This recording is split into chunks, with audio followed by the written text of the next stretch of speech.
Ambassador Elena Vasquez adjusted her blue diplomatic uniform one last time as she looked out the window of her shuttle. The massive space station called Concordia floated before them, its silver surface gleaming under the light of 3 distant suns. This was it, the moment humanity had dreamed of for 50 years since they first detected alien signals from deep space.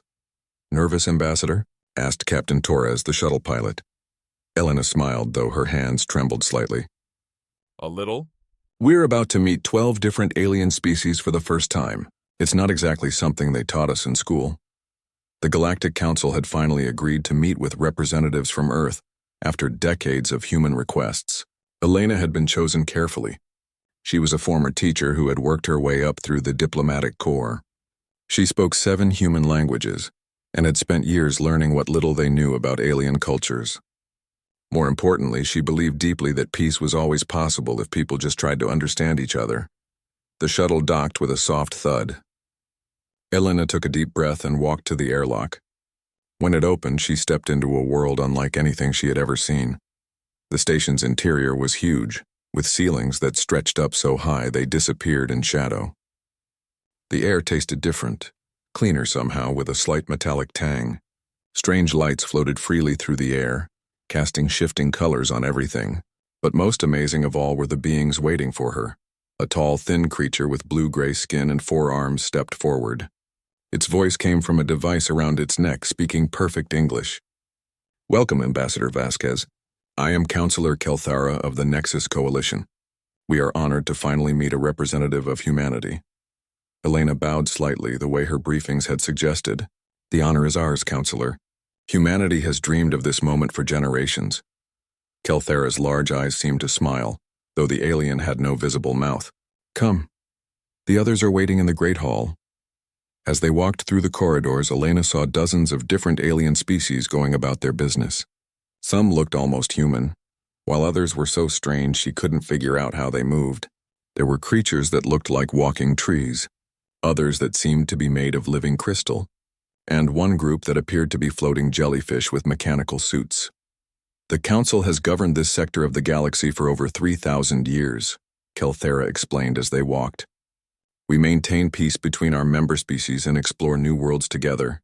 Your species shows great promise." Elena felt her heart swell with pride. "We hope to contribute whatever we can to galactic peace." They entered the Great Hall and Elena's breath caught. The room was enormous, with a dome ceiling that showed the stars outside. 12 raised platforms surrounded a central area where a small podium waited. On each platform sat beings so different from each other that Elena wondered how they could possibly work together. But it was working. This was proof that different species could live in harmony.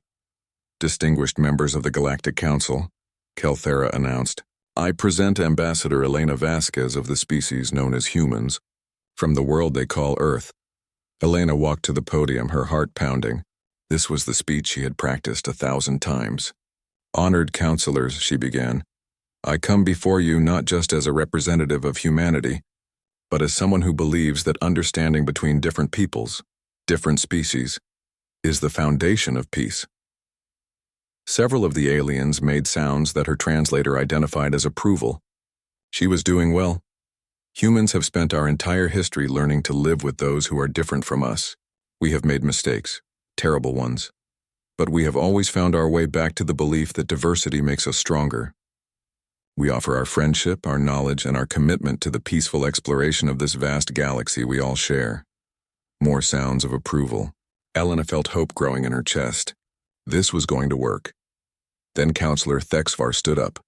The creature was massive, nearly 3 meters tall, with red scales and 4 powerful arms.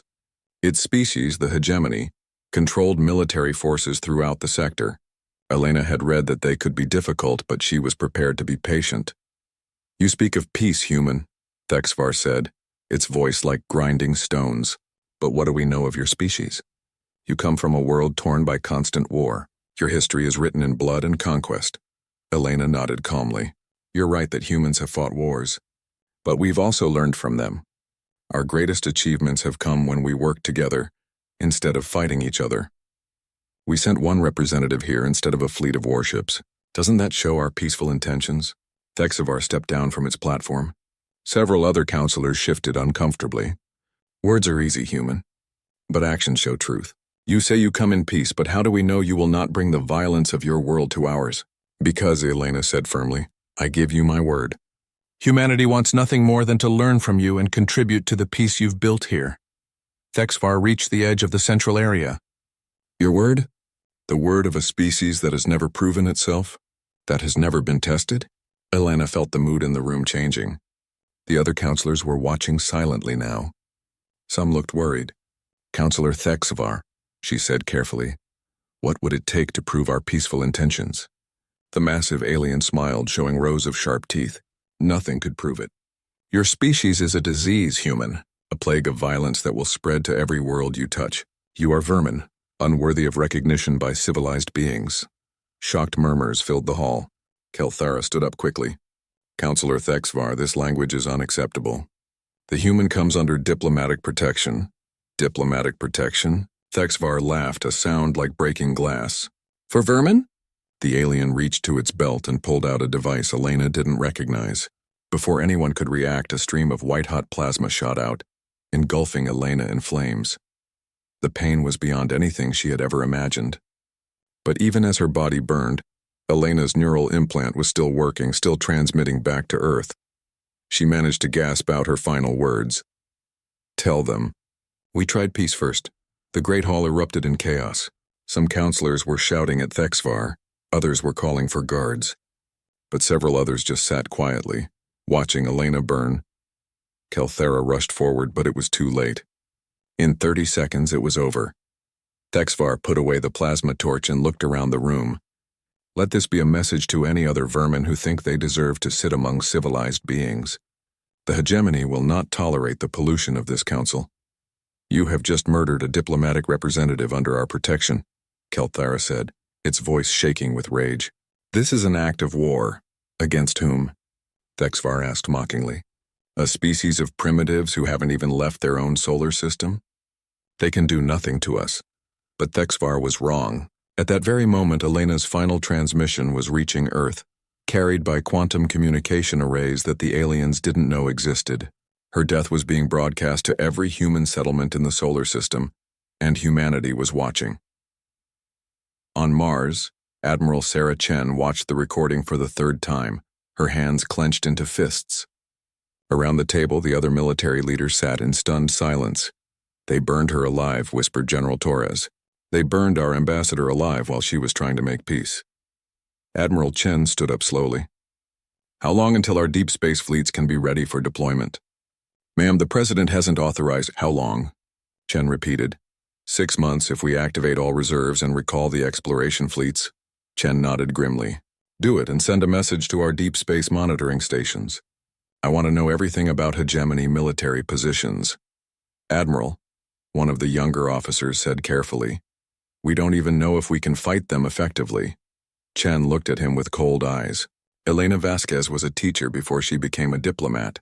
She spent her life believing that people could solve their differences through understanding and respect. They burned her alive for trying to be peaceful. She turned to look out at the red surface of Mars, where the first human colonies had been built by people who refused to give up when things got difficult. They're about to learn something about humanity that Elena never had to teach anyone, Chen said quietly. We tried peace first. The news reached Earth exactly 4 hours and 17 minutes after Elena Vasquez died. President Harrison was in his morning briefing when his chief of staff burst through the door, her face white as paper. Mr. President, we need to clear the room. Now. Within minutes, only the core security team remained. The president watched Elena's final transmission 3 times before he could speak. When he finally did, his voice was barely a whisper. They murdered our ambassador. Yes, sir, said Director Walsh from Intelligence. The entire Galactic Council watched. Some protested, but several species just sat there and let it happen. Admiral Sarah Chen had arrived from Mars on the fastest transport available. She sat across from the president, her uniform crisp despite the 18-hour journey. Her eyes were red from lack of sleep, but her voice was steady. Sir, we need to discuss our response options. President Harrison rubbed his temples. He had known Elena personally. She had been his daughter's teacher years ago before she joined the diplomatic corps. What are you thinking, Admiral? Elena's death is being broadcast on every news channel in human space. The colonies are demanding action. Mars Assembly has already passed a resolution calling for military response. The asteroid belt miners are volunteering their ships for combat duty. And what do you think about that? Chen leaned forward. Sir, with respect, it doesn't matter what I think. Elena went there in good faith to build peace. They burned her alive while she was trying to make friends with them. If we don't respond, we're telling the galaxy that human lives don't matter. Director Walsh cleared his throat. Mr. President, we need to consider the practical realities. We don't know their full military capabilities. Our first contact protocols assumed peaceful relations. We're not prepared for a war with 12 alien species. Actually, Chen said quietly, we might be more prepared than you think. The room went silent. President Harrison stared at her. Explain. Sir, for the last 20 years since we first detected their signals, the military has been preparing for the possibility that first contact might not go well. We told the public we were exploring and building research stations. That's true, but we were also building things we hoped we'd never need. She pulled out a tablet and placed it on the table. The screen showed a map of the solar system, dotted with hundreds of installations. We have weapons platforms hidden in the asteroid belt. We have ships that the public thinks are mining vessels but are actually stealth warships. We have technology that we've never revealed to the civilian government because we hoped we'd never need it. Walsh looked shocked. You've been building a secret military? No, Chen said firmly. We've been preparing to defend humanity if our peaceful intentions weren't enough. Elena proved they weren't. President Harrison studied the map. How many ships are we talking about? 300 combat vessels, fully staffed and equipped. Another 500 support ships.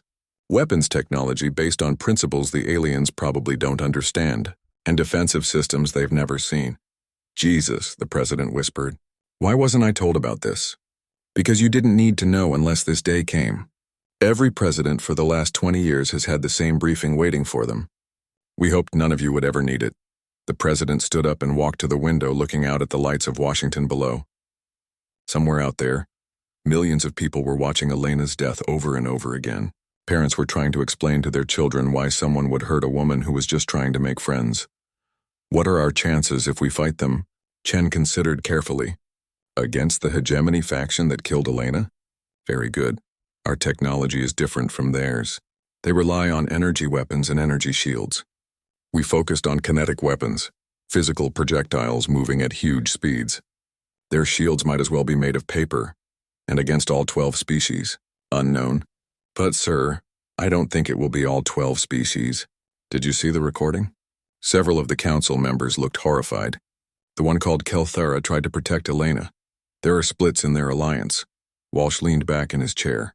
So you're suggesting we start a war that might tear apart their galactic government?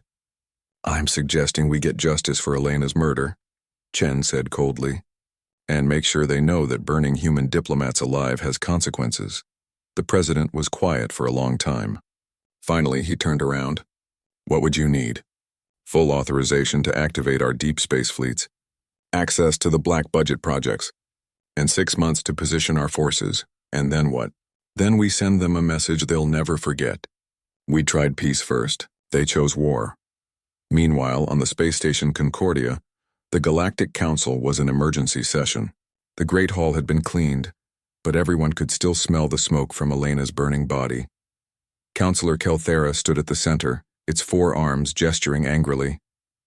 What Thexvar did was not just murder. It was a violation of every principle this council was founded on. Thexvar sat calmly on its platform, cleaning its claws. The human was vermin. Vermin should be exterminated, not negotiated with. The human was a diplomatic representative operating under our protection. Kelthara's translator struggled with the emotion in its voice. She came here in peace, offering friendship and cooperation. She came here as an advanced scout for an invasion, Thexvar replied. I have studied their history. Everywhere humans go, violence follows. I saved us from their disease. Counselor Yethmora of the Silicon Brotherhood spoke up. Its crystalline body rang like bells. Even if your fears were justified, there are procedures. We could have refused their application for membership. We could have placed restrictions on their activities. Murder was not necessary. Murder, Thexvar laughed. You cannot murder vermin. The insult was too much for several council members. Three species began shouting at once, their translators creating a chaos of overlapping voices. Kelthera had to call for order repeatedly. When the hall finally quieted, Counselor Drelak of the Harmony Collective spoke. Its song-like voice was sad. What is done cannot be undone. The question now is how we respond. The humans will demand justice. Let them demand, Thexvar said dismissively. What can they do? Their ships can barely leave their own star system. Their weapons are primitive. Their military is a joke compared to ours. Kelthera's eye stalks focused intently on Thexvar. You seem very confident about their capabilities. Perhaps you know more about humans than you shared with the rest of us? For just a moment, Thexvar hesitated. I researched their species before the meeting. Know your enemy. Enemy? Yethmora chimed. You had decided they were enemies before Elena Vasquez even arrived? Of course. Anyone with eyes could see. You planned this, Kelthera said suddenly. Elena's murder wasn't a reaction to what she said. You came to that meeting planning to kill her. The hall erupted again. Several species were on their feet demanding answers. Thexvar roared for silence.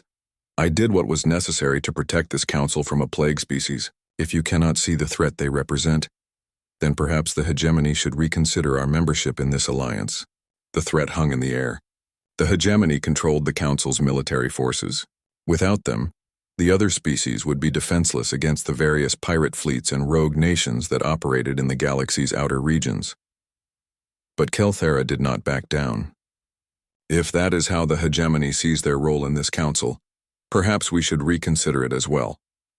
Before Thexvar could respond, alarms began blaring throughout the station. A technician burst into the hall. Counselors, we're detecting massive energy signatures from the human solar system. Hundreds of ships are powering up throughout their space. Thexvar stood up, suddenly alert. What kind of ships? Unknown, sir. The energy readings don't match any known drive signatures, but there are a lot of them. Kelthera looked directly at Thexvar. Still confident about human military capabilities? For the first time since Elena's murder, Thexvar looked uncertain. Impossible. Our intelligence reports showed they barely have a dozen interstellar vessels. Your intelligence reports were wrong, the technician said nervously. Long-range sensors are detecting at least 300 large vessels, plus support craft. And, sir, they're all heading this way. The Great Hall fell completely silent. Kelthera's voice was very quiet. It appears the humans are more prepared for war than any of us realized. Thexvar activated its personal communicator. Alert all Hegemony fleets. Prepare for possible hostile contact with human forces. Counselor Thexvar, Kelthera said formally, by your actions, you have brought war to this sector. The blood of every being who dies in the coming conflict will be on your claws. Thexvar turned to face the other council members. When I have crushed their primitive fleet and shown you what humans really are, you will thank me for protecting you from their invasion. But as it spoke, Thexvar couldn't shake the feeling that it had made a terrible mistake. The human ambassador had died too easily. She hadn't begged or screamed or tried to fight. She had just accepted death and sent a message. What kind of species sent messages instead of making threats? The kind that didn't need to make threats, Thexvar realized with growing dread. The kind that had already prepared for war. 6 months after Elena Vasquez died, Admiral Sarah Chen stood on the bridge of the TDF Retribution, watching the final preparations for Operation Prometheus. Through the view screen, she could see dozens of human warships moving into position around the asteroid belt. Ships that looked like mining vessels to any casual observer, but were actually the most advanced weapons platforms humanity had ever built. Final Fleet Status Report. Admiral, said Captain Morrison, her aide. All 300 combat vessels are in position. Deep space reconnaissance confirms Hegemony fleet movements exactly where intelligence predicted.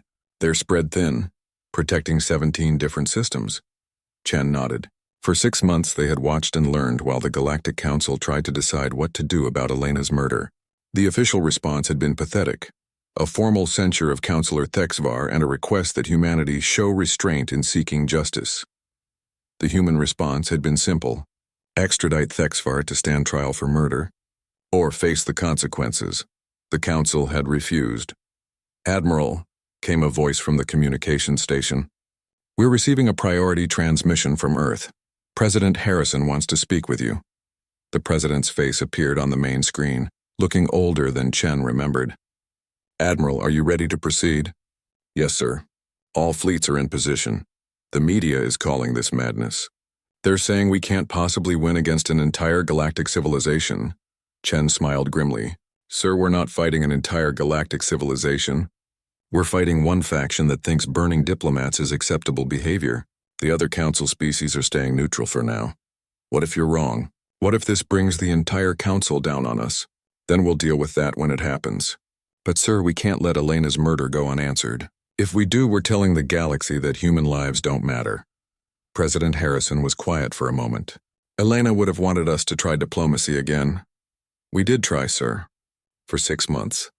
They laughed at us. Thexvar has been giving interviews calling humans amusing primitives and promising to swat our pathetic fleet like insects." The president sighed. "All right, Admiral. You have authorization for Operation Prometheus. But I want this to be precise.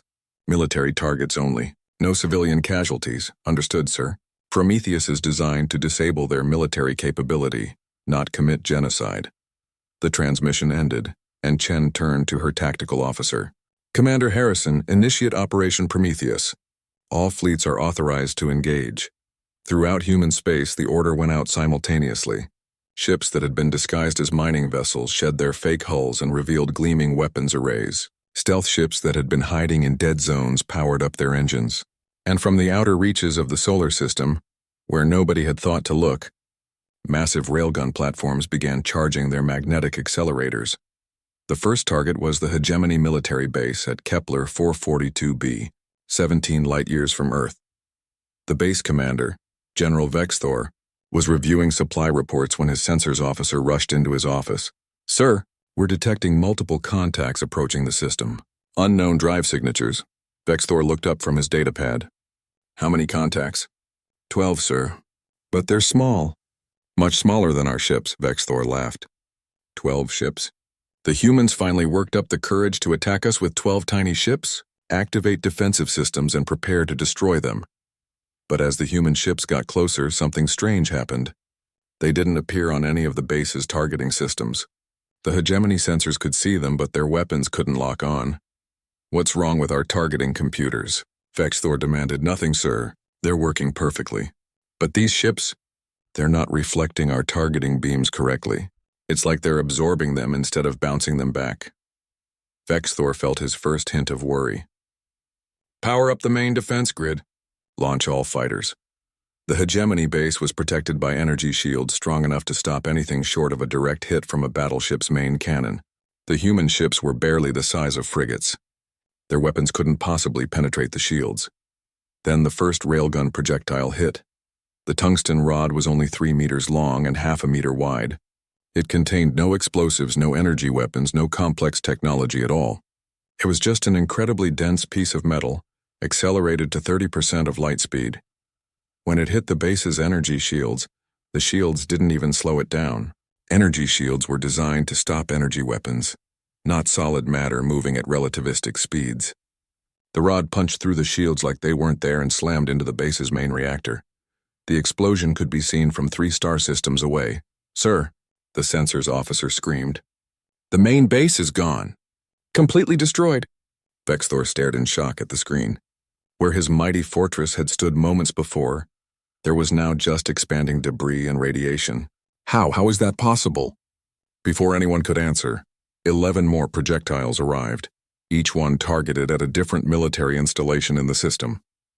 Within 5 minutes, the entire Hegemony presence at Kepler 442b had been wiped out. The human ships never came within weapons range. They fired their railguns from the edge of the system and left immediately, vanishing into hyperspace before the Hegemony could even figure out where they were. The same scene was repeated at 16 other Hegemony systems. Small human fleets would appear, launch devastating kinetic strikes, and disappear before the Hegemony could respond. Their energy shields were useless. Their targeting systems couldn't lock on to the human ships, and their weapons were designed for short-range energy combat, not long-range kinetic warfare. Within 6 hours, the Hegemony had lost over 40% of their forward military bases and nearly a quarter of their fleet. On Concordia Station, the emergency council session was chaos. Councillor Thexvar stood in the center of the hall, its red scales darker with rage, roaring orders into a communicator. I don't care if you can't target them. Ram them with your ships! Overwhelm them with numbers. They're primitives with primitive weapons. Kelthara watched from its platform, its expression unreadable. Counselor Thexvar, perhaps it's time to reconsider your assessment of human capabilities. Silence. Thexvar spun around. This is a temporary setback. Their weapons only work because we weren't prepared for such crude tactics. Now that we know what they're doing, we can adapt, and can you? Asked Counselor Yethamora. From what we've seen, their ships are essentially invisible to your targeting systems. And their weapons penetrate your shields as if they don't exist. Impossible. Our shields are the most advanced defensive technology in the galaxy. Against energy weapons, yes, said a new voice. Everyone turned to see Counselor Drelak of the Harmony Collective, its song-like voice carrying clearly through the hall. We have studied the attack reports. The humans are using purely kinetic weapons, solid projectiles accelerated to extreme velocities. Your energy shields cannot stop solid matter. Thexvar's claws scraped against the metal floor. Then we'll adapt our defenses. Will you? Kelthara's forearms gestured toward the displays showing the battle reports. In 6 hours, they have crippled your forward positions throughout this sector. How long will it take you to retrofit your entire fleet with kinetic defenses? How long can you hold your remaining positions while under constant attack? Before Thexvar could answer, another technician rushed into the hall. Counselors, we're receiving a transmission from the human fleet. They're requesting to address the council. The main display activated, showing Admiral Chen on the bridge of her flagship. Her uniform was clean, her voice calm and professional. Members of the Galactic Council, I am Admiral Sarah Chen of the Terran Defense Force. Today's military actions were taken in response to the murder of our diplomat, Elena Vasquez, by Counselor Thexvar. Thexvar stepped forward. You dare attack the Hegemony, primitive? We will crush your pathetic fleet and burn your worlds to ash. Chen looked directly at Thexvar, her expression never changing. Counselor Thexvar, in the last 6 hours, we have destroyed 43 of your military installations and disabled or destroyed over 200 of your ships. We have done this without losing a single human vessel or taking a single human casualty. The hall fell silent. This is not a war, Chen continued. This is a demonstration. You murdered our ambassador while she was trying to build peace between our species. Elena Vasquez was a teacher before she became a diplomat. She spent her life helping others learn and grow. She believed that understanding and cooperation were always possible. Chen paused, and when she spoke again, her voice was harder. You burned her alive for trying to be your friend. Now you will learn what happens when humans stop trying to be friendly. Kelthara stepped forward. Admiral Chen, the Council formally condemns Counselor Thexvar's actions. If there is a way to resolve this conflict peacefully— There is, Chen interrupted. Extradite Thexvar to stand trial for Elena's murder. Compensate the families of all beings killed in today's fighting. And formally acknowledge that the murder of diplomatic personnel is a crime against all civilized species. Never, Thexvar roared. The Hegemony will never bow to the demands of vermin. Chen smiled coldly. Then you will continue to lose ships and bases until you change your mind. We have 300 warships, Counselor Thexvar. We 3 weeks after Operation Prometheus. The Galactic Council's emergency session had turned into what many observers called the longest argument in galactic history. The Great Hall on Concordia Station buzzed with tension as 12 different species tried to decide how to respond to humanity's devastating attacks.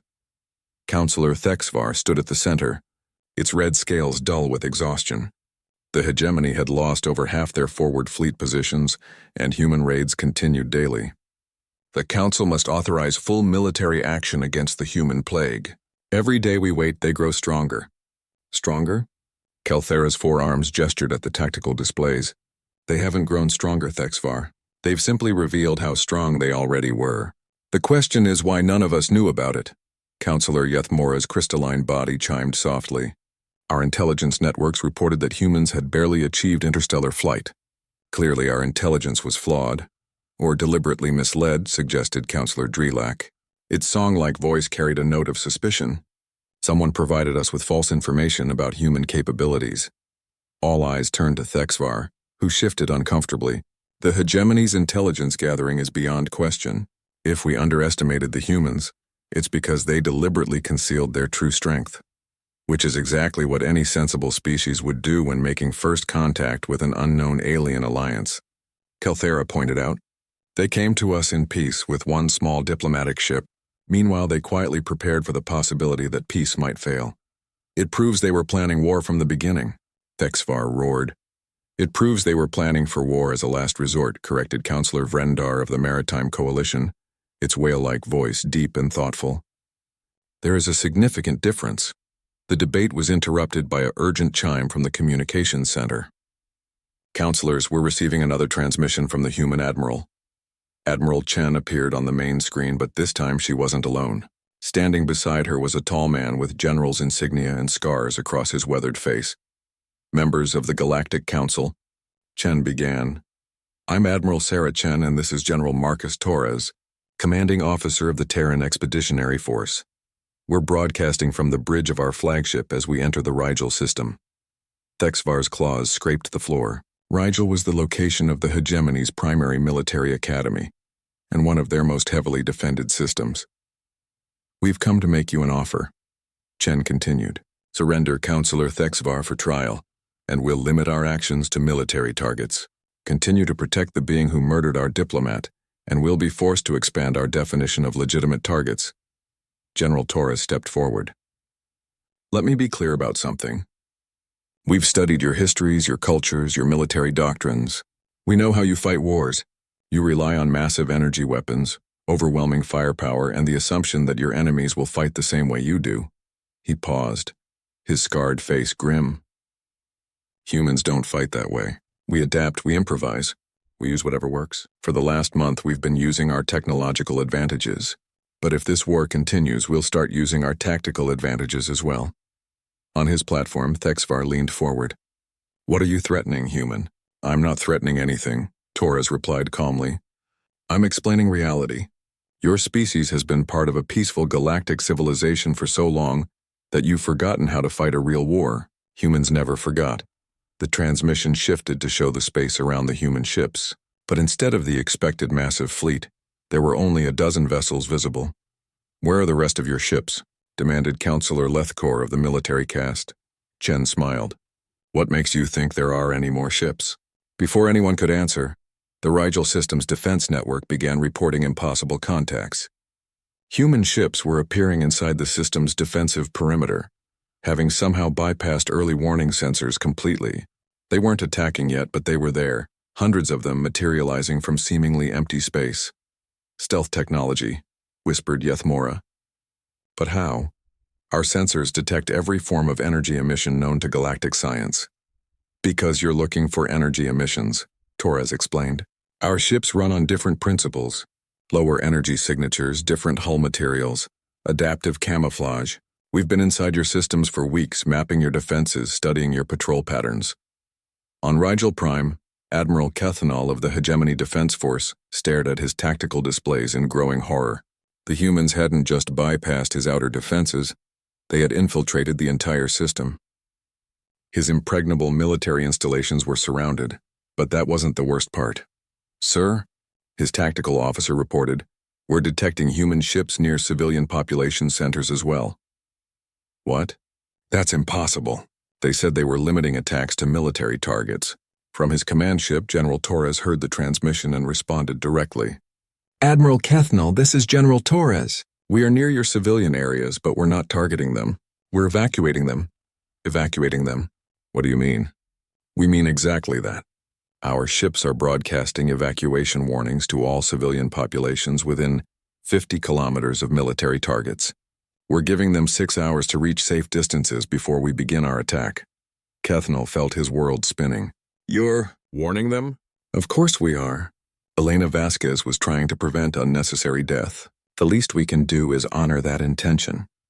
In the Great Hall, the council members listened to this exchange in stunned silence. Kelthara was the first to find its voice. They're evacuating civilians to protect them from their own attack. It doesn't make sense, muttered Counselor Brental of the warrior clans. Why warn your enemies? Why give them time to prepare defenses? General Torres answered as if he had heard the question. Because we don't need the element of surprise and we don't want to hurt innocent beings. Counselor Thexvar murdered a diplomat who was trying to build peace. We're here to get justice for that crime, not to commit crimes of our own. Thexvar stepped toward the communication array. Human General, if you attack Rigel, the full might of the Galactic Council will be brought against your pathetic species. Torres looked directly at Thexvar through the screen. Really? Let's test that theory. He turned to someone off-screen. All units initiate Rigel pacification. Military targets only. Civilian safe zones to be respected. What happened next redefined space warfare for every species in the Council.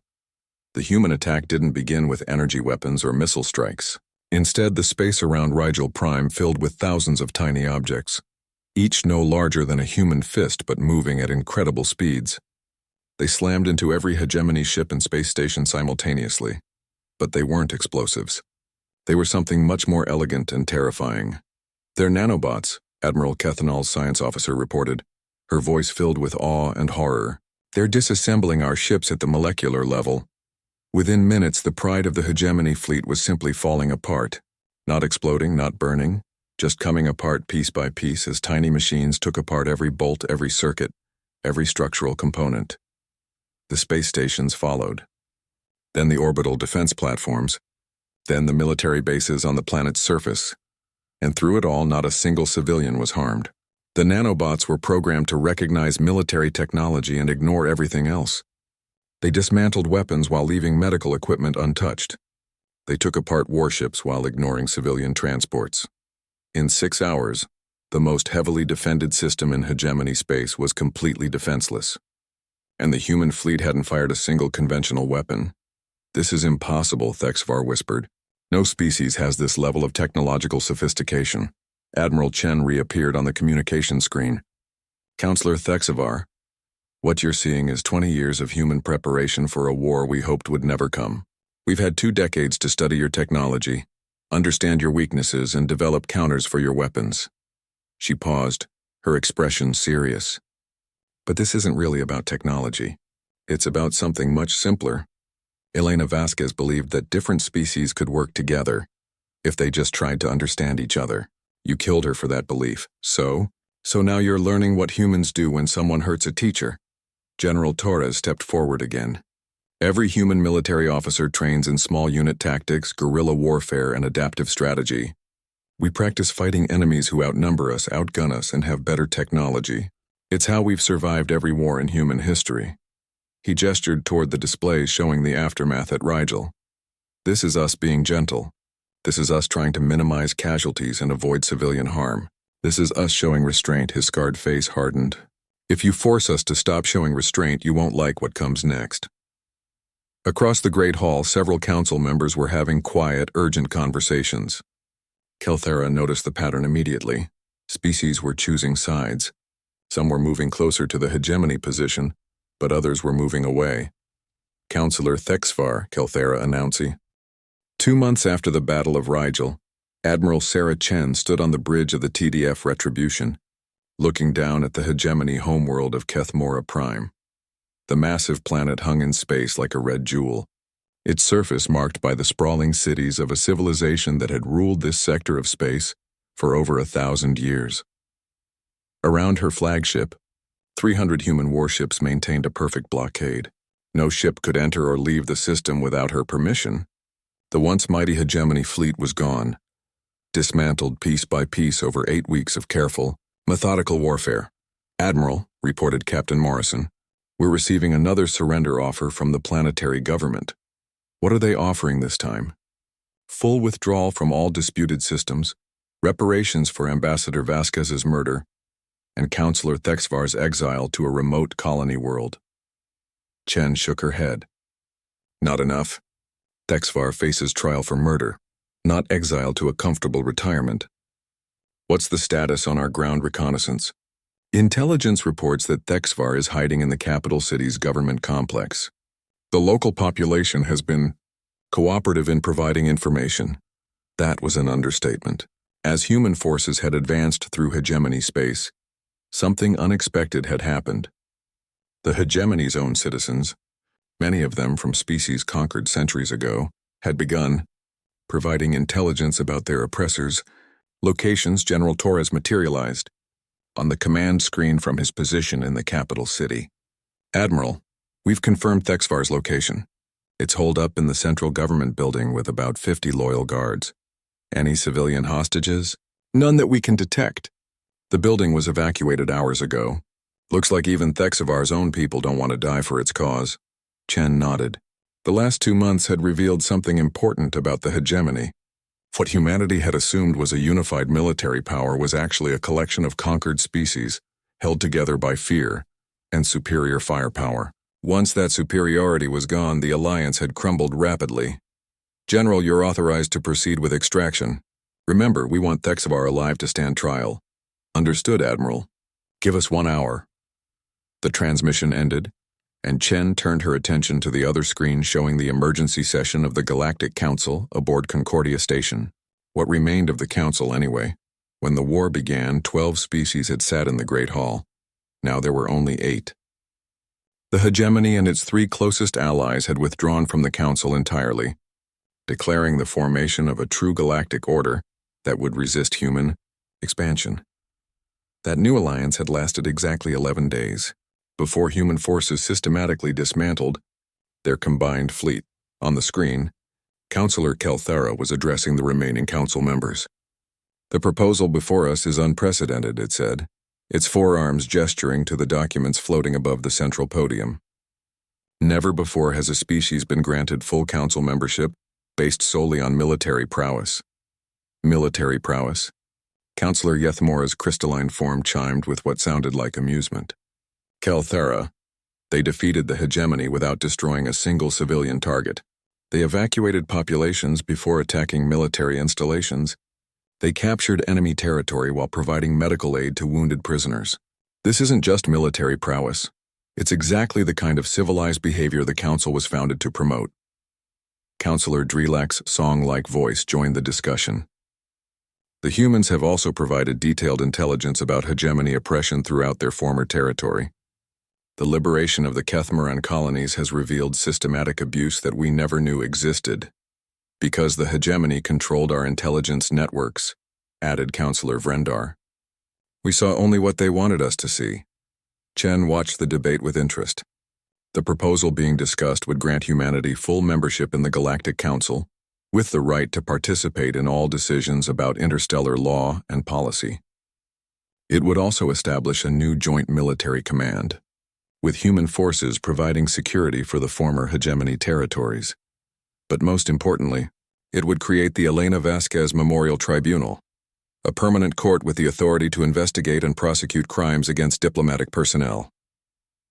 Admiral, Captain Morrison interrupted her thoughts. General Torres is reporting mission success. Thexvar has been captured alive. Chen smiled grimly. Any resistance? Minimal. Apparently, when the human troops breached the building, most of Thexvar's guards surrendered immediately. They said they were tired of dying for its personal vendetta. Good. Have Thexvar transported to the tribunal ship. It's time for some justice. 3 days later, the trial began. The Elena Vasquez Memorial Tribunal had been assembled on a neutral station in the disputed border zone.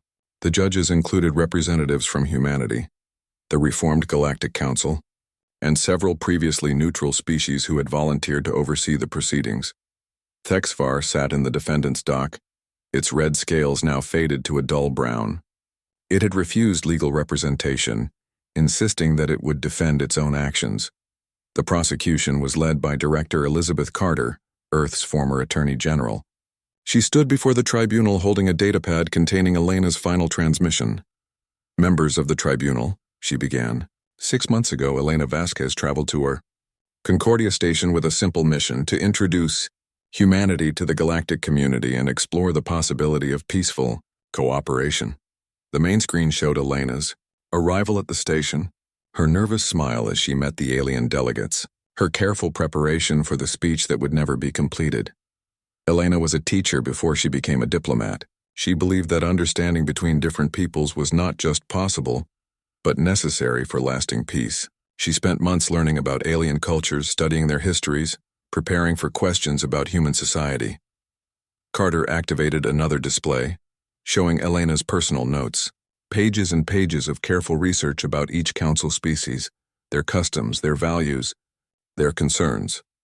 She went to Concordia Station not as a conqueror or a spy, but as a student hoping to learn and a teacher hoping to share knowledge. The screen shifted to show the moment of Elena's murder. Even after 6 months, it was difficult to watch. The tribunal members sat in silence as Thexvar's plasma torch consumed the human diplomat. And for this attempt at peaceful contact, Carter continued, Elena Vasquez was burned alive while attempting to answer questions about human intentions. She turned to face Thexvar directly. The defendant claims that this murder was justified because humans are violent and untrustworthy. The defendant claims that Elena's death prevented a future war. Carter gestured to the displays showing the aftermath of Elena's murder. Let the record show that Elena's death didn't prevent a war, it guaranteed one. Because humanity learned something important that day, that peaceful intentions are not enough if the other side refuses to accept them. Thexvar rose from its seat. I do not deny killing the human. I saved the galaxy from a plague species. You saved the galaxy? Carter's voice was incredulous. From what? From a teacher who wanted to discuss cultural exchange? From a diplomat who brought gifts instead of weapons? From a species that would have spread violence throughout civilized space? Carter activated another display, showing human military actions during the war. Let's examine that claim.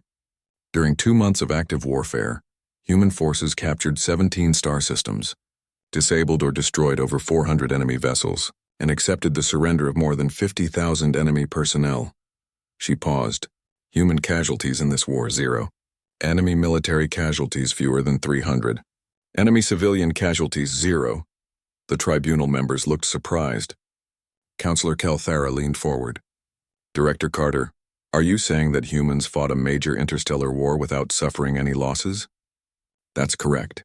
And more importantly, they did it while maintaining strict rules of engagement that protected civilian populations and treated prisoners according to galactic conventions.